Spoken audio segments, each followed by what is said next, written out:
ओम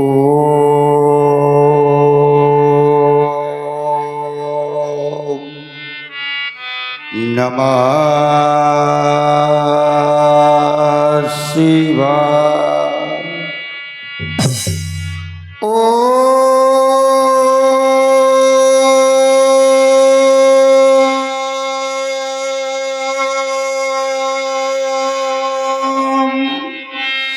नमः शिवाय। श्री गुरु चरण कमलेभ्यो नमः। ध्यान मूलम गुरुर्मूर्ति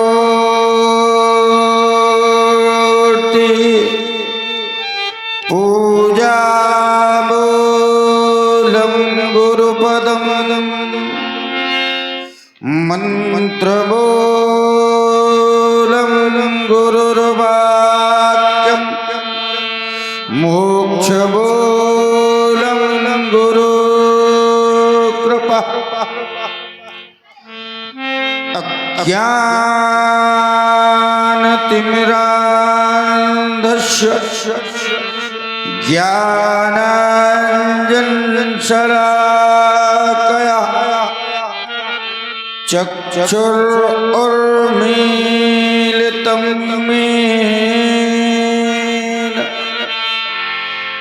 तस्मै श्री गुरुवे नमः। गंगातरंगरमणीय जटाकलापं गौरी निरंतर विभूषित वामभागं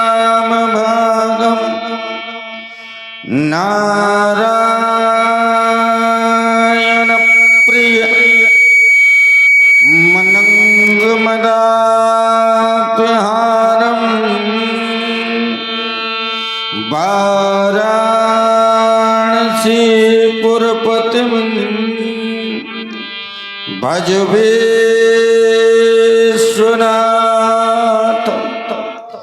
श्री वाराणसी पुरपतिं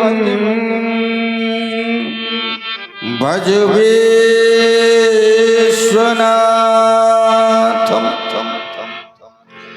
हरि ओम।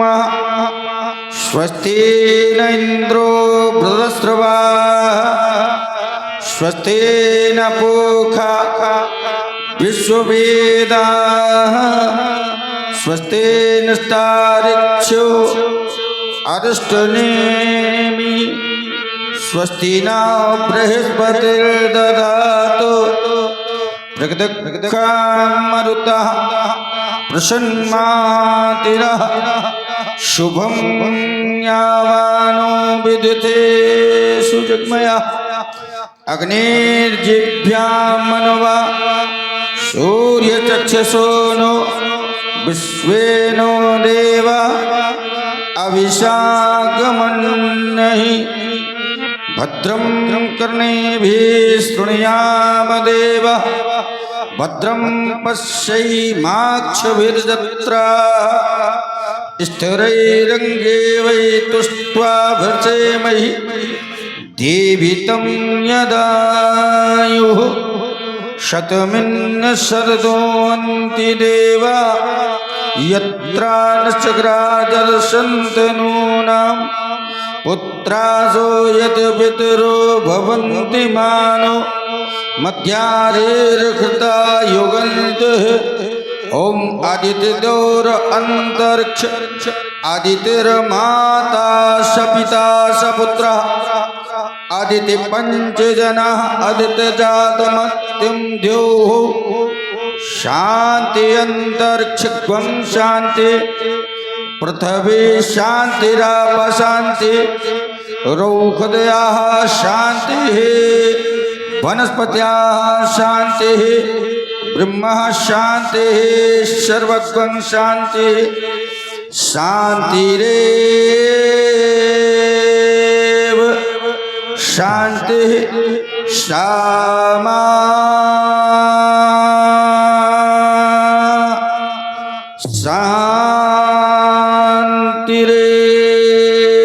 शांतिरेधि। श्री लक्ष्मी नारायणाभ्यां नमः।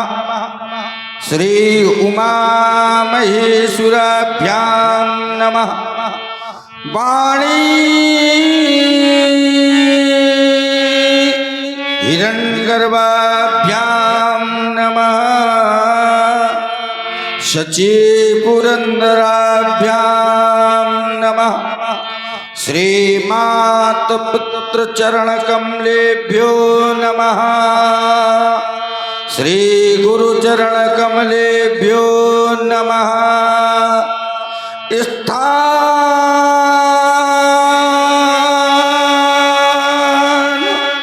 देवताभ्यो नमः। कुल देवताभ्यो नमः। ग्राम देवताभ्यो नमः। सर्वेभ्यो देवेभ्यो नमः।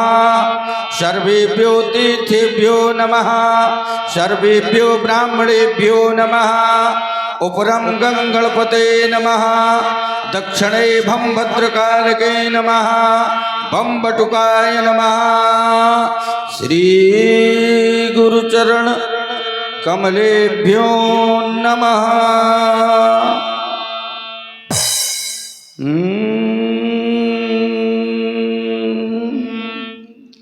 ये हिमगिरि के उत्तंग श्रृंग पर फैली बहु हिममालाएं।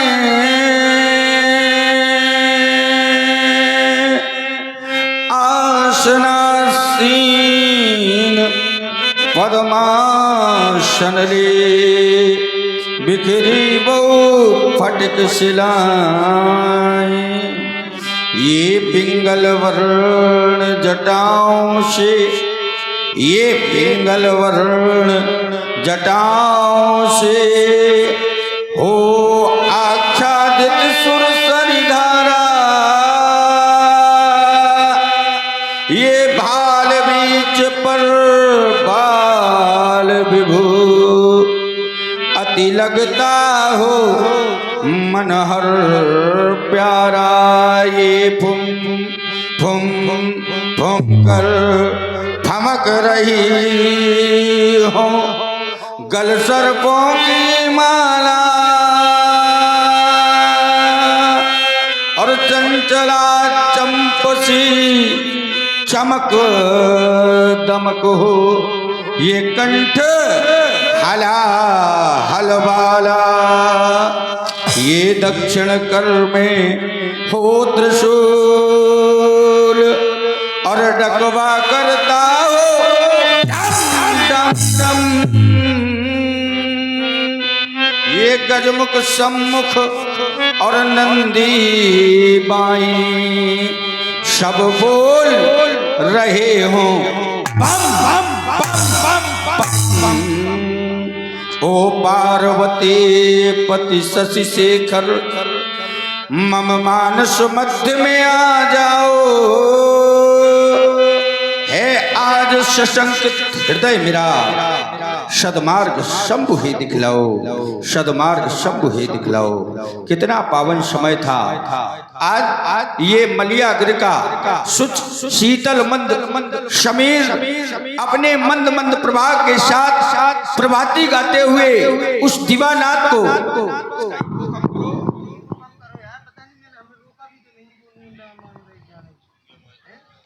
ये मलियाग्र का सुच शीतल मंद शमीर अपने मंद मंद प्रवाह के साथ शने शने प्रभाती गाते हुए दीवानाथ को जगाने का प्रयास कर रहा था। मेरा मन आज अपने आराध्य के आराधन में संलग्न था। मैं अपनी प्राणवायु को इरा पिंगला सुषुम्ना नाली के संधि स्थल पर पहुंचाने के बाद अपने ब्रह्मरंध्र को जागृत करने के बाद अपने हृदयांगम में भगवान शिवानाथ की बाकी झांकी का अवलोकन करने ही वाला था कि सहसा सहसा आज अचानक ये समाधि भंग हो गई, अचानक ये समाधि भंग हो गई, अचानक ये समाधि भंग हो गई।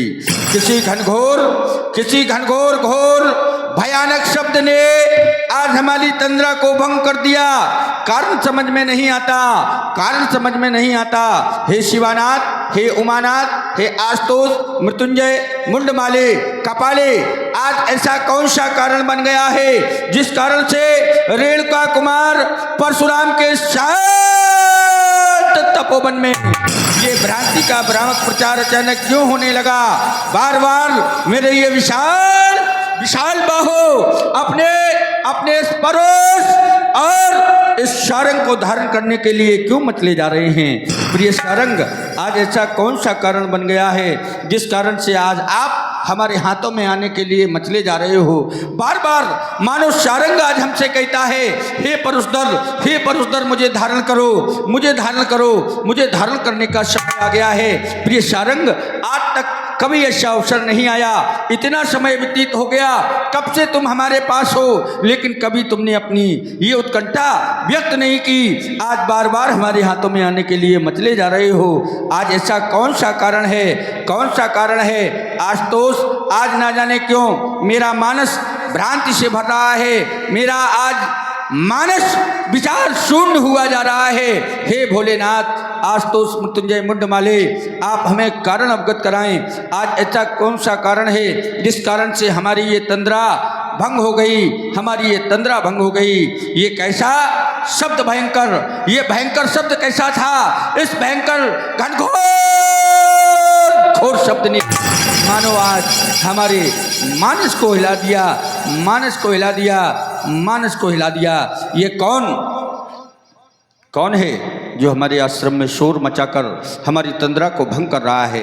ये कौन मचाता शोर? ये कौन मचाता शोर? मचाकर शोर दिया झकझोर, चला है लेकर किसकी ओर? ये कौन मचाता शोर? ये कौन मचाता शोर? ये झंझा चली झकोर, किया शब्द गर्जन घनघोर, थी शांत इंद्रियां सभी तभी, आया था कोई पास अभी, किया शब्द गर्जन, ये घनघोर मचाकर शोर दिया झकझोर, चला है लेकर किसकी ओर? चला है लेकर किसकी ओर? ये घनघोर शब्द के पुनरावृत्त कर देने वाला कौन है जो आज हमारे आश्रम में शोर मचाकर हमें अपनी ओर आकर्षित कर रहा है? भोलेनाथ, मेरा मन आज अशांत हो रहा है। क्यों मेरा मन, क्यों मेरा मन ये होता अशांत? ये बोलो है शिवाकांत, क्यों मेरा मन होता अशांत? क्यों ये भूधर चटक रहे, क्यों पग मेरे ये भटक रहे, कंपित होते हैं ये क्यों दिग्दिगांत? ये दिशाएं, दिक्पाल, लोकपाल सब आज भयभीत अवस्था में हमें क्यों दिखाई पड़ रहे हैं? क्या कारण है, क्या कारण है भोलेनाथ?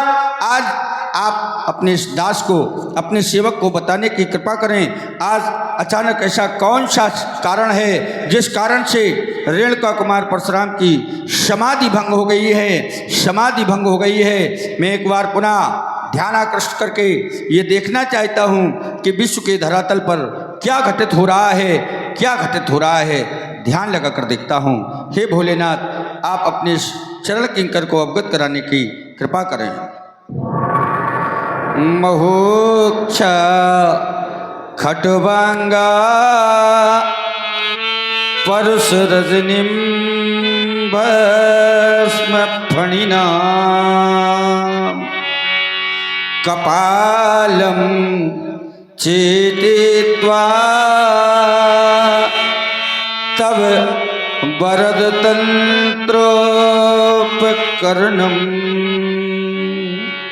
सुरास्ता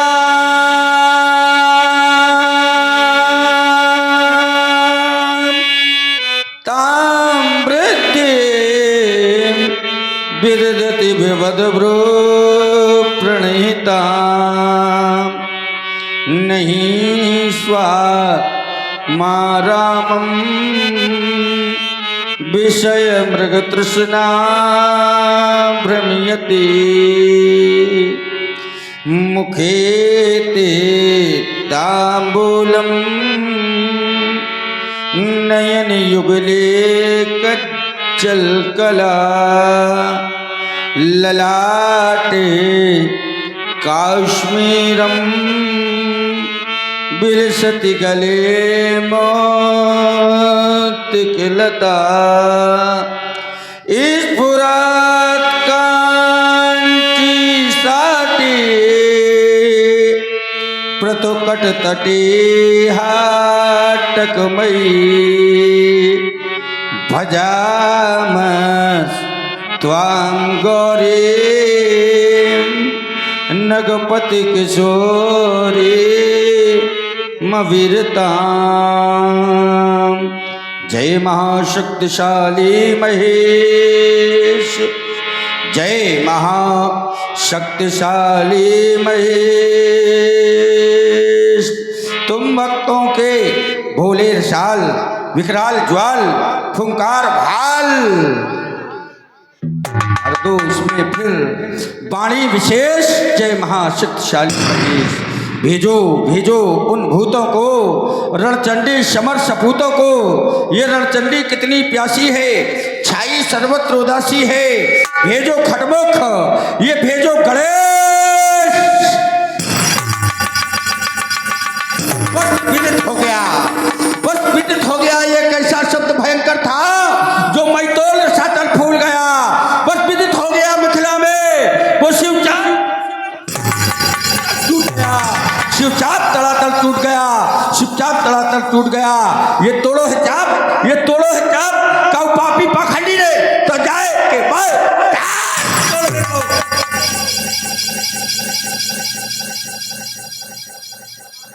जाओ के भाई चाप तोड़ने को आई मजा हम आज जा रहे हैं, कहाँ जा रहे हैं? ये चाप पर पठा रहे हैं, खोल खोल ला बच्चा आज सातल पठा रहे हैं।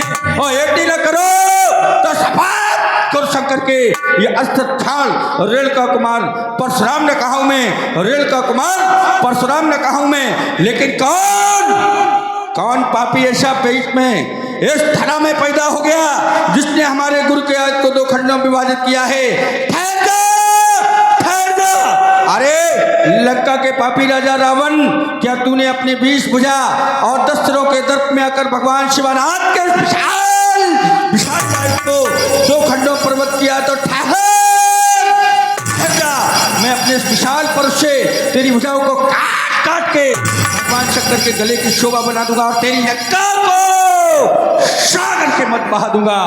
लेकिन नहीं, रावण पापी है, अत्याचारी है, लेकिन रावण तो सभ्य है, भगवान शंकर का पुजारी है, वो ऐसा नहीं कर सकता।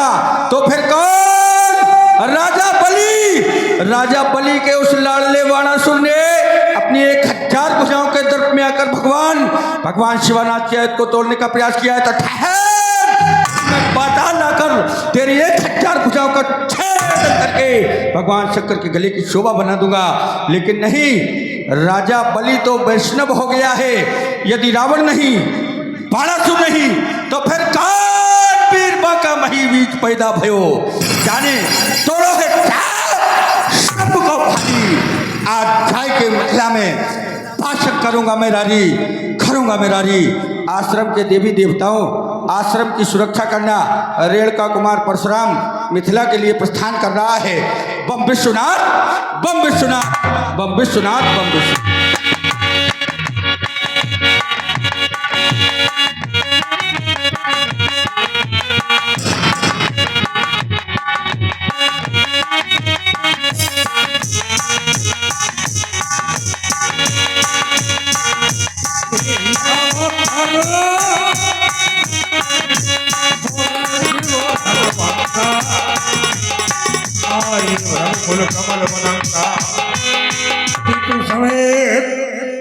पितु समेत कही कही निज नामा, लगे करन सब दंड प्रणामा।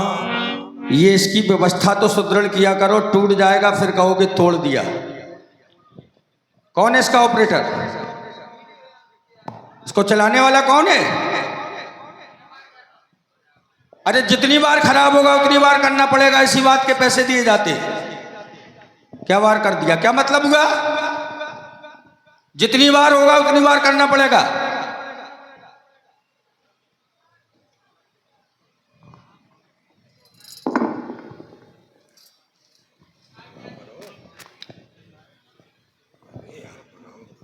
भगवान के चरणों में दास प्रणाम करता है। रामा धर्मम नाम है, पिता श्री राम गोपाल, और प्रभु के पावन पगन में शुभारंभार नमः। हमारा प्रणाम स्वीकार करें भगवान। प्रणाम करने वाले भगवान, तुम राजा हो कि राजकुमार? हम ना राजा हैं, राजकुमार नहीं है, सेवक हैं भगवान। अरे सेवक का तो भाव है, लेकिन पित समेत कह कह निज नामा, लगे करन सब दंड प्रणामा। तो प्रणाम करने किस लोगों ने किया? यहाँ जो समाज है वो किनकी समाज है? राजाओं की समाज है कि सेवकों की समाज है?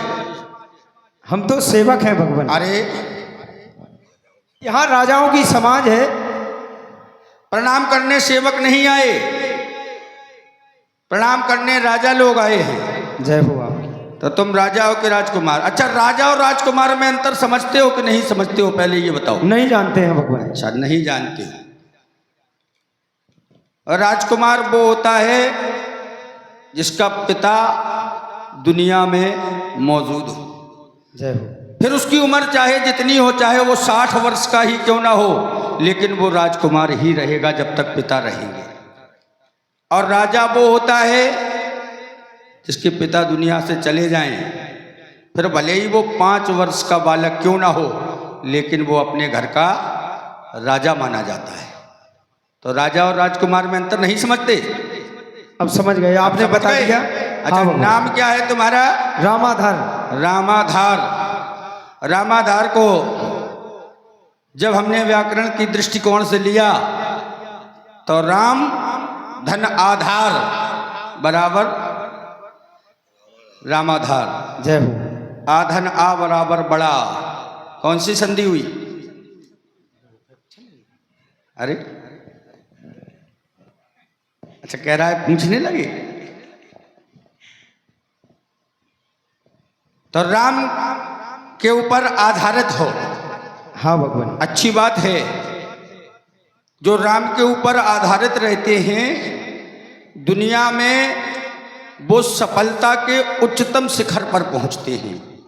क्योंकि हमारे यहाँ शास्त्रों में बताया गया, तुलसी बिरवा बाग के सींचे ते हरिया कुमलाएं, और जो रहे भरोसे राम के वो पर्वत पे। जय हो। है ना? तो राम के भरोसे रहते हो, नाम है रामाधार। तो जीवन में राम ही के आधार पर रहना, अवश्य। कभी अपना आधार न बना लेना। बस आपका आशीर्वाद बना रहे भगवान बस। हाँ, आशीर्वाद तो बना रहेगा, लेकिन आधार राम का रहना चाहिए। जय हो। प्रायः देखा जाता है दुनिया में, जब कोई व्यक्ति अच्छा काम करता है और उसके सगे संबंधी, उसके मित्रजन जब उससे पूछते हैं कि आपने बड़ा अच्छा कार्य किया, तो वो कहता है हमारे पास बहुत पैसा है, हमने अपने पैसे के सामर्थ्य के अनुसार ये कार्य किया। और जब कोई कार्य बिगड़ जाता है और लोग कहते हैं अरे आपका तो बड़ा नुकसान हो गया, ये बोले भगवान ने किया, क्या बताएं। माने अच्छा किया तो हमने किया, और बुरा हुआ तो भगवान ने किया। तो जीवन में कभी अपने मन में ऐसा भाव न लाना, अच्छा है वो भी परमात्मा का है, और बुरा तो परमात्मा कभी करता ही नहीं है। देखने में जरूर दुनिया वालों को ये लगता है कि ये हमारे साथ बुरा हुआ, लेकिन परमात्मा कभी किसी के साथ बुरा नहीं करता। हाँ, एक बहुत गूढ़ विषय है। हम जब यहाँ आए तो चर्चा चल रही थी, रामलीला में बड़ी भीड़ होती है। विषय है रामलीला क्यों कराई जाती है, विषय है रामलीला क्यों करवाई जाती है, रामलीला का क्या अभिप्राय है, और सबसे पहले ये रामलीला किसने की और कब की और कहाँ की। अगर रामलीला का कोई प्रभाव नहीं होता, रामलीला का कोई महत्व नहीं होता, तो आज के फैशनेबल युग में जहाँ पर मीडिया इतनी आगे है, क्या ऐसे समय में कोई रामलीला देखता बैठ के? इसका मतलब रामलीला का कोई ना कोई प्रभाव है। ये रामलीला परमात्मा का चरित्र है और इसको देखने के लिए कोई आए चाहे ना आए, कोई देखे चाहे ना देखे, इसके मुख्य दर्शक हैं हनुमान जी महाराज। जहां भी रामलीला होती है वहां किसी न किसी रूप में श्री हनुमान जी महाराज अवश्य उपस्थित रहते हैं। और ये रामलीला सबसे पहले त्रेता के अंत में, जिस समय श्री राम जी अपनी लीला समाप्त करके अपने धाम को जाने लगे, हनुमान जी महाराज हाथ जोड़कर खड़े हो गए। उन्होंने कहा कि अब हम भी चलेंगे, आप नहीं रहेंगे तो हमारा यहाँ रहने का कोई औचित्य नहीं है, इसलिए अब हम भी तुम्हारे साथ चलेंगे। तो राम जी ने कहा कि नहीं हनुमान, तुमको तो अभी इस संसार में बहुत समय तक रहना है, आने वाले समय में कलिकाल में भक्तों का कष्ट हरण करना है, इसलिए तुम्हें इस धराधाम पर रहना है। तो राम जी की बात सुन के हनुमान जी ने कहा कि हम तो नहीं रहेंगे, क्योंकि हमें आपका दर्शन नहीं होगा। क्योंकि हनुमान जी कैसे हैं तो बताया, रामचरित सुनबे के रसिया और राम लखन सीता मन। श्री राम जी के रस के रसिक हनुमान जी महाराज ने कहा कि हम रह के क्या करेंगे। तो राम जी ने उन्होंने कहा कि प्रिय हनुमान, ब्राह्मणों के छोटे छोटे बालकों को लेना और हमारा स्वरूप बनाना और हमारी लीला करना, और जहाँ जहाँ हमारी लीला होगी वहाँ वहाँ तुम्हें हमारा दर्शन होगा, वहाँ वहाँ तुम्हें हम मिलेंगे। तो सबसे पहले त्रेता के अंत में अयोध्या में एक स्थान है मणि पर्वत। जो लोग अयोध्या गए होंगे और अयोध्या की जो पंचकोशी परिक्रमा है, उस परिक्रमा में एक मणि पर्वत नाम का स्थान है। उस मणि पर्वत पर त्रेता के अंत में सबसे पहले हनुमान जी महाराज ने रामलीला की, और वहीं से ये रामलीला का प्रादुर्भाव हुआ, और तब से निरंतर रामलीला होती चली आ रही है और होती, क्योंकि परमात्मा के चरित्र के 4 रूप हैं, नाम, रूप, लीला और धाम। तो रामलीला में चारों मिलते हैं। जो भी आता है कहता है परमात्मा के नाम का जयघोष करिए, तो नाम हो गया। रूप, आप स्वरूप का दर्शन करते हैं।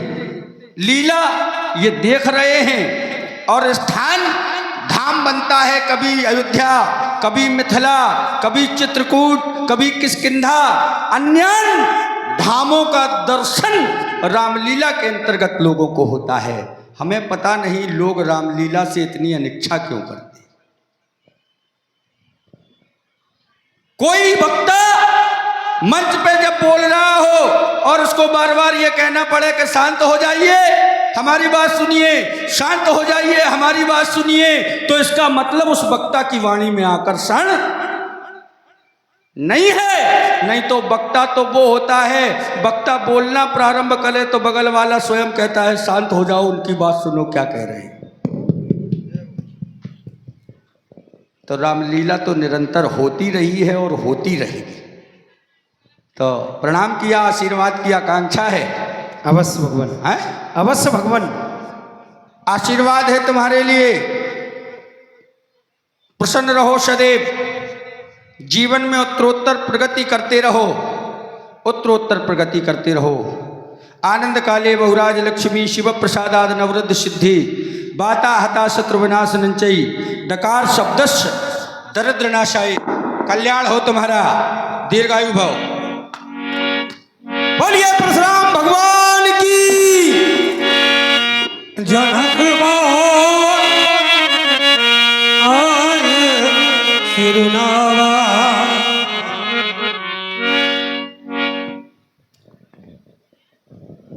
भगवान परशुराम के चरणों में ए हर्षरोम पुत्र श्रीरथ जनक आपके चरणों में प्रणाम करता है। निमिकुल भूषण हृष रोमानंदन क्षीरध्वज जनक, कल्याण हो तुम्हारा। जनक माने क्या होता है? जनक किसे कहते हैं? तुम्हारे वंश में जितने राजा हुए सबको जनक कहा गया। जब से ये निमि वंश चला तब से जितने राजा इनके यहां हुए सबको जनक की उपाधि से विभूषित किया गया, सबको जनक कहते हैं। तो किसी ने प्रश्न किया जनक माने क्या? तो उत्तर मिला जन नाम प्राण, का नाम रक्षा करने वाले का, जो प्राणों की रक्षा करे उसका नाम जनक।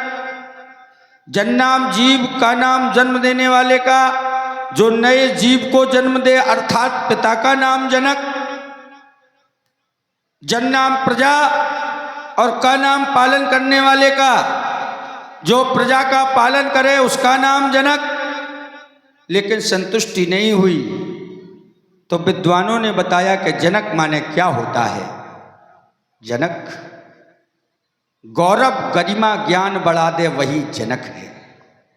गौरव गरिमा ज्ञान बढ़ावे वही जनक है, और प्रजाजनों का मान करावे वही जनक है। या फिर हम ये कह दें मूरत मधुर महान बनावे वही जनक है। या फिर जो घर बैठे भगवान बुला दे वही जनक है। घर बैठे भगवान बुला दे वही जनक है। क्षीरध्वज जनक हमारा आशीर्वाद है तुम्हारे लिए। तुम्हें देखकर एक बात याद आ गई। राजा जनक, तुम तो ऐसे राजा हो जिसने ब्रह्म सुख का भी परित्याग कर दिया हो। इन्हें बिलोकत अति अनुरागा, और बरबस ब्रह्म सुख है मन त्यागा। तो ब्रह्म सुख के लिए संसार परेशान रहता है, लेकिन राजा जनक ने ब्रह्म सुख का भी परित्याग कर दिया। तो मित्रों, संसार में यदि बनना है तो जनक बनो, क्योंकि संसार के प्रति यदि मोह लगाओगे तो कुछ प्राप्त नहीं होगा। क्योंकि किसी कवि ने कहा है कि सब मित्र खड़े रह जाएंगे, सब चित्र टंगे रह जाएंगे। सब मित्र खड़े रह जाएंगे, सब चित्र टंगे रह जाएंगे, और श्वासों की चादर में लिपटे सब छंद पड़े रह जाएंगे। फिर ओंठों पर रखी बंसी तेरा, फिर इन ओंठों पर रखी बंसी तेरा कोई गीत न गाएगी। लोग कहते हैं अभी तो बहुत अच्छे थे, अभी हमें मिले थे, अभी मिले थे, अचानक क्या हो गया, अचानक क्या हो गया। तो ओंठों पर रखी बंसी तेरा फिर कोई गीत न गाएगी। फिर बिछड़े पल की देखो प्राणी, तुझको पल पल याद सताएगी। मैं कौन, कहाँ से आया था, बस यही प्रश्न एक खटकेगा, और माया के चक्कर में प्राणी कब तक ऐसे भटकेगा। इसलिए शिक्षा लेना है तो जनक के चरित्र से शिक्षा लो, जिन्होंने ब्रह्म सुख को भी एक क्षण में त्याग दिया। राजा जनक, कल्याण हो तुम्हारा, तुम्हारे लिए आशीर्वाद है। सर्वा बाधा विनर्मुक्तो धन धान सुतान्विता, मनुष्य मत प्रसादेनो भविष्यति न संशया, भविष्यति न संशय। जय हो। सिय बुलाय प्रणाम करावा, भृगुनंदन के चरणों में एक पुत्री सीता। ठहर जाओ राजा जनक, ये तुम किससे प्रणाम करवा रहे हो? ये अनुपम बालिका जिस समय रंगशाला में इसका पदार्पण हुआ तो इसकी ओर देखकर बरियाई मेरा मन ये कह रहा है कि इनके चरणों में लिपटकर विनयवत भाव से प्रणम्य होकर इनके चरणों में नतमस्तक हो जाओ। ये अनुपम बालिका कौन है? कौन है? इस बालिका को देखकर हमें ऐसा प्रतीत होता है जैसे हमारे आराध्य भगवान शिवानाथ के वामांग में शोभा पाने वाले उसके हरि पर सवार होकर भक्तों के कष्टों को दूर करने वाली वो मैया सिंह वाहिनी आज स्वयं इस बालिका के अनुपम रूप में इस मैथिल रंगशाला में उपस्थित हो गई है। इस बालिका को देखकर मेरा मन बरियाई इसकी ओर खिंचा चला आ रहा है, लेकिन नहीं नहीं माँ, आपको इस तरह मिथिला नहीं आना था, आपको इस तरह मिथिला नहीं आना था मैया। आप उस कैलाश के उत्तंग शिखर को छोड़कर मिथिला में क्यों चली आई हैं, क्यों चली आई हैं? शिव को बिहाए मात, आज आपको मिथिला नहीं आना था। ये जुड़ी है समाज यहाँ, ये सब शिवद्रोहियों के, ऐसे शिवद्रोहियों के समाज बीच नहीं आना था। आना ही था तो धारती वो कालिका, ये कराल विकराल स्वरूप, वो खड़ग और खून का खप्पर हाथ में लाना था। मात, आपको यहाँ ऐसी शिवद्रोहियों की समाज में नहीं आना था। और अगर चली ही आई तो लाती गणेश और खलानन को अपने साथ या फिर अपने पुत्र इस परशुधर को बताना था, हे मात, आपको इस तरह आज ये मिथिला नहीं आना था, मिथिला नहीं आना था। लेकिन नहीं, ये हमारी मैया नहीं है। यदि ये हमारी मैया होती तो हमें बढ़कर अपने आलिंगन कर लेती और अपने हृदय से लगा कर कहती, पुत्र परशुधर, अब घबराने की बात नहीं है, मेरा पदार्पण हो गया है। यदि ये मेरी मैया नहीं तो फिर जनक सुता ये कौन? जनक सुता ये कौन? उमा रमा ब्रह्माणी सी ये झिलमिल झांकी झलकाती जौन? जनक, जनक सुता ये कौन? जनक सुता ये कौन? बालिका का पूर्ण परिचय हमें बताओ। ये बालिका कौन है, तुम्हें कहाँ से प्राप्त हुई, क्या इसका नाम है? बताओ राजा जनक, ये कौन है? हे भगवान, ये मेरी पुत्री सीता है। एक समय मेरे इस मिथिला में भीषण अकाल पड़ गया।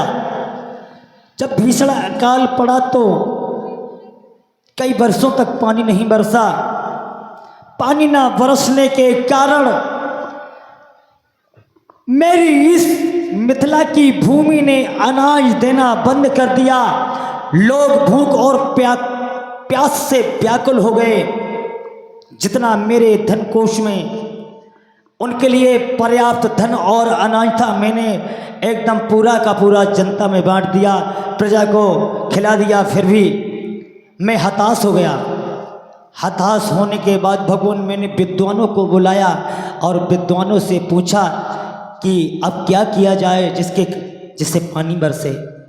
तब उन्होंने बताया, राजा, तुम अपनी रानी सुनैना के सहित सोने का हल बनवाकर इस मिथिला की जमीन को जोतो।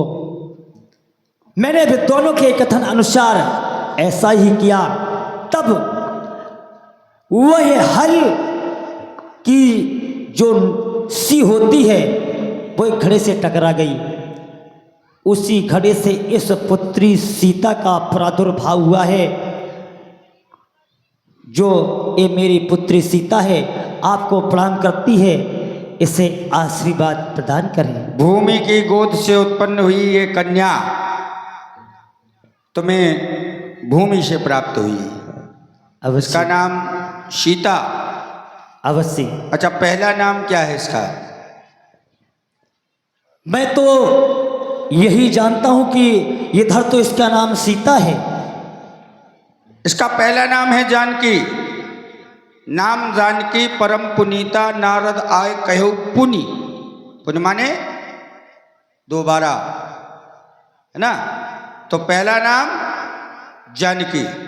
तुम्हारे गुरु शतानंद ने इस कन्या का नाम जानकी रखा और तुम्हारे यहाँ नारद बाबा का पदार्पण हुआ और नारद बाबा ने इस कन्या को देखा तो इस कन्या का नामकरण संस्कार दोबारा से किया और उसका नाम सीता रखा। तो पहला नाम जानकी। नारद ने इसको पुनः कर सीता कह दिया।